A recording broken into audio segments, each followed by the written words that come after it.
సరిపోదు కదా. ఇండస్ట్రీ కావాలి మెయిన్. ఇండస్ట్రీ ఎంప్లాయ్మెంట్ కావాలి, ఇండస్ట్రీస్ కావాలి, ఎంప్లాయ్మెంట్ కావాలి. ఎంప్లాయ్మెంట్ అది ఇండస్ట్రీస్ నుండి సస్టైన్ అయ్యి కంటిన్యూస్గా ఉంటే అది మీకు వస్తుంది. అది అక్కడ ఉంది. హైదరాబాద్ ఎందుకు పరిగెట్టేవాళ్ళు ఇదివరకు? అక్కడికి వెళ్తే ఏదో ఉద్యోగం దొరుకుతుంది గ్యారంటీ ఉండేది అక్కడ. నాకు అందరూ పరిగెత్తేవాళ్ళు అందరూ హైదరాబాద్ గ్యారంటీ దొరికేది. ఎవడో ఒకటి ఏదో ఒకటో చోట. బాంబే కూడా అంతే. ఎప్పుడైనా వస్తే బాంబేలో ఏదో పని చేసుకుని కనీసం రోజుకి 500-600 సంపాదించే స్థితిలో ఉంటాడు ఏ పని చేసినా సరే.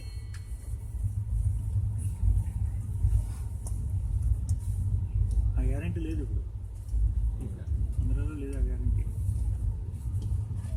వాడు చూస్తే ఎంప్లాయ్మెంట్ తీసేస్తున్నాడు. అందులో వాడు తీసేస్తున్నాడు. వాడు తీసేస్తున్నాడు. స్టూడెంట్స్ కూడా అసలు స్టూడెంట్ తీసేస్తున్నాడు. కానీ ఒక్కసారి ఇండస్ట్రీస్ బ్యాక్అవుట్ అవుతే కనుక వాడి పరిస్థితి ఏంటనేది వాడు ఆలోచించుకోవాలి. వాడు ఇండస్ట్రీ ఎందుకంటే ఇప్పటిదాకా వాళ్ళు బెదిరించి రన్ చేయించారు. ఇప్పటిదాకా వాళ్ళు అదే కంటిన్యూ చేశారంటే కనుక వాళ్ళు చేశారు.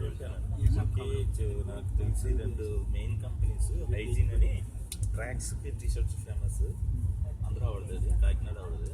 చాలా బెస్ట్ ఈ టైప్ అంటే మ్యాటీ అంటారు. ఈ టైప్ టీషర్ట్స్ 250 RN